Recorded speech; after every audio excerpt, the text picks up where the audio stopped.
Ticker symbol pool has returned around 27% in the past year, and today we'll be looking at a clear market leader which has a wide moat, and I would consider it a very good boring stock as it has very solid fundamentals and very high efficiency ratios while operating in a low competition, low innovation sector.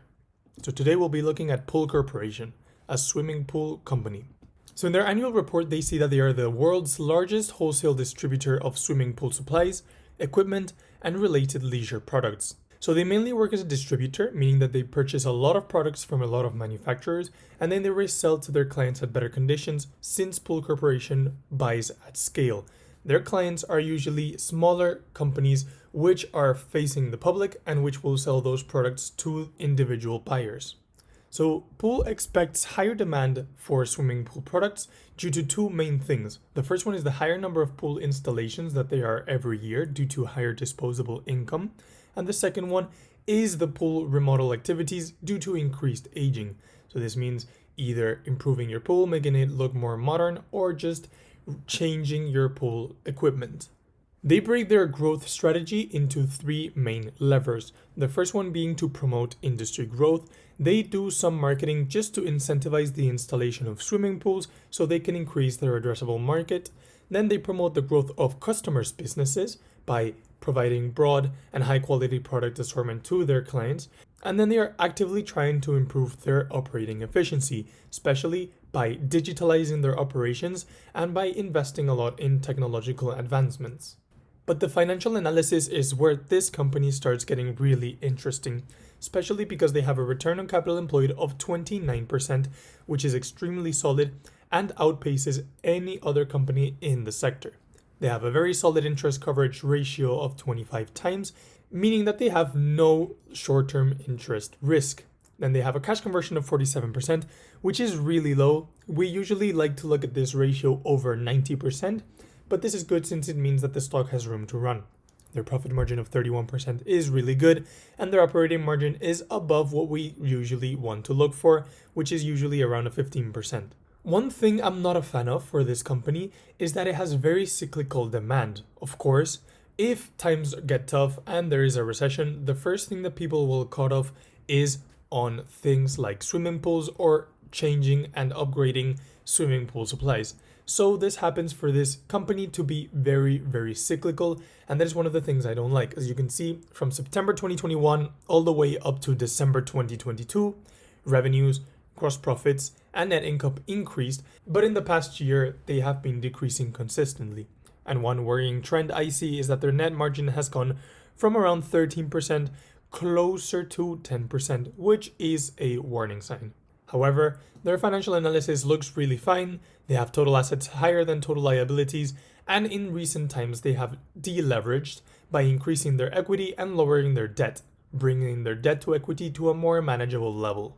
Their efficiency ratios are really solid and really stable. The thing is that from June 2020 to September 2021, they increased heavily and at a very quick pace, and they have been decreasing ever since to get to the same point as they were 3 to 4 years ago. So right now, the return on invested capital, which is the metric I like to look at in this chart, is at 22%, which is really, really solid. This company has a very low liability risk, which is good since it means that it's a safe investment.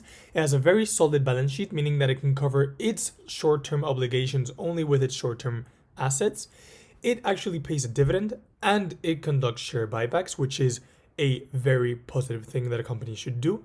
And then it has very good pricing power since it is one of the biggest players in this market, and it has an existing moat and competitive advantage. Why? Well, I would say because of their existing relationships with the different manufacturers of products and with their existing client base. However, they have three boxes that I do not consider ticks. First one being organic revenue growth. As we have seen, 2023 and 2024 are looking like years where their revenue will not grow, instead decrease. In 2023, as we saw in the previous chart, the revenue stopped growing and actually decreased, going into a period of cyclicality. And what does this cause? Well, this causes for it to be difficult to grow organically the free cash flow, which also brings very low cash flow consistency for this company.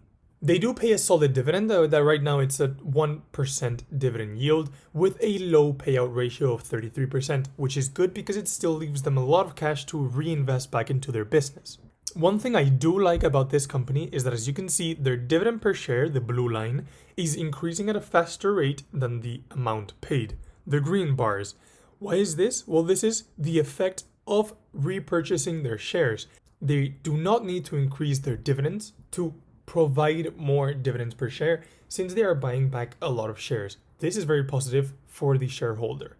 Now, in their long-term analysis, they are a bit stuck with revenue growth, especially due to the cyclicality, but also due to the fact that the majority of people that have swimming pools have already bought or are already buying their products. So one strategy I would propose is to develop a new sector, move into, for example, garden supplies or home renovation supplies, or anything that people renovating their swimming pools would be interested in also conducting, since they are a distributor and they already have the channel, the knowledge, and the ability to do so successfully.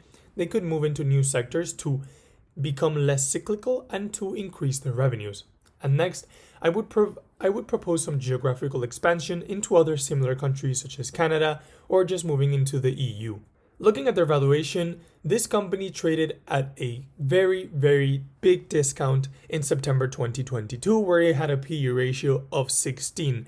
Right now, the price has gone up considerably since that time, and it's right now trading at a PE ratio of 30, which I would consider high for a company which has such cyclicality in their earnings.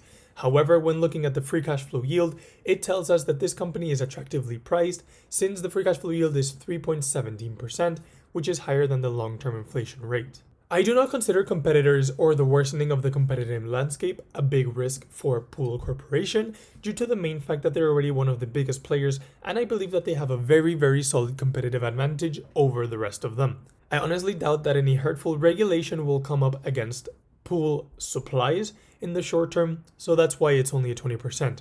The two biggest risks that I see come now, first one being performance, which is not meeting performance objectives, and this is directly linked to the second one, which is the market. I put this at a 70%.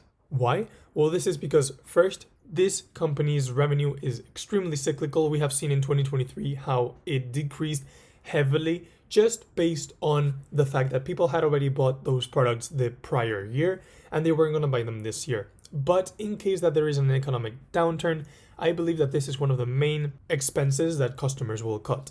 Now, before moving on to the investment conclusion, please remember I'm not a financial advisor and this is not financial advice, so please do your own due diligence.